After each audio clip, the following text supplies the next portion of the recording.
আসসালামু আলাইকুম সবাইকে। আজকে আমরা যাচ্ছি বাতু কেভস। কুয়ালালামপুর থেকে 13 কিলোমিটার দূরে অবস্থিত বাতু কেভস। আজকের ওয়েদারটা ছিল হট। সামনে যে পাহাড়টা দেখতে পাচ্ছেন এটা বাতু কেভস পাহাড়। গেট দিয়ে ঢুকতেই হাতের বাম পাশে পড়বে বিশাল বড় হনুমানের মূর্তি। দেখতেই পাচ্ছেন কত উঁচু পাহাড়। ইতিহাসবিদদের মতে এই পাহাড়টা 400 মিলিয়ন বছরের পুরনো, আর এই পাহাড়টি হচ্ছে চুনা পাথরের পাহাড়। বাতু কেভস আসলে আপনি দেখতে পারবেন প্রচুর বানর আর কবুতর। বানরের জন্য খাবার নিয়ে আসছিলাম, আনার সাথে সাথেই শেষ। আর হ্যাঁ, গুগলে যদি আপনি the tourist place in Kuala Lumpur লিখে সার্চ দেন, তাহলে আপনার সামনে যে টুরিস্ট প্লেসগুলি আসবে তার মধ্যে এই বাতু কেভস অন্যতম। কুয়ালালামপুর থেকে বাতু কেভসে যাওয়া যায় ট্যাক্সি, ক্র্যাব কিংবা ট্রেনে। তবে ট্রেনে আসাই ভালো। পাসারসিনি থেকে ট্রেনে উঠে নামতে হয় যে স্টেশনে, সেই স্টেশনের নাম বাতু কেভস। বাতু কেভস কিরে স্টেশন। এই লাইনে এটাই শেষ স্টেশন। স্টেশন থেকে বের হলেই বাতু কেভস।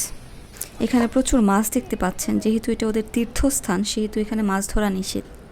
আর সামনে যে এই সোনালি রঙের মূর্তিটি দেখতে পাচ্ছেন, 1892 সালে ভারতীয় ব্যবসায়ী কে থাম্বুস্বামী পিল্লাই পাহাড়ের মুখে একটা গুহা দেখে অনেক আকৃষ্ট হয় এবং তার প্রভুকে উৎসর্গ করার জন্য এই মূর্তিটি তৈরি করেন।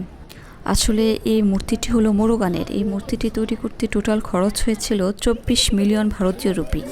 এই মূর্তিটির মূল উপকরণ হলো কংক্রিট এবং স্টিল বার।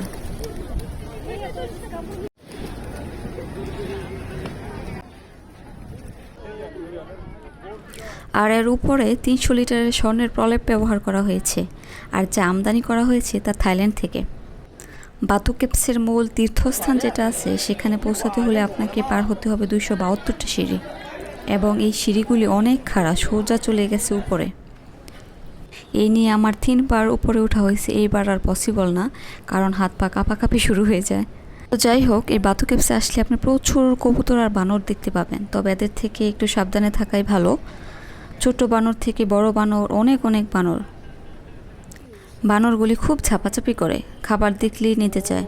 এই যে ওনার জন্য আমি নাসিলামা কিনে আনছি, খুব মজা করে খাচ্ছে।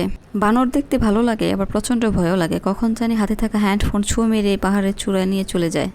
আর প্রচুর কলার খোসা ছড়িয়ে ছিটিয়ে থাকে, যেটা স্লিপ করার সম্ভাবনা থাকে। আর আমার আশেপাশে দেখতে পাচ্ছেন প্রচুর ট্যুরিস্ট।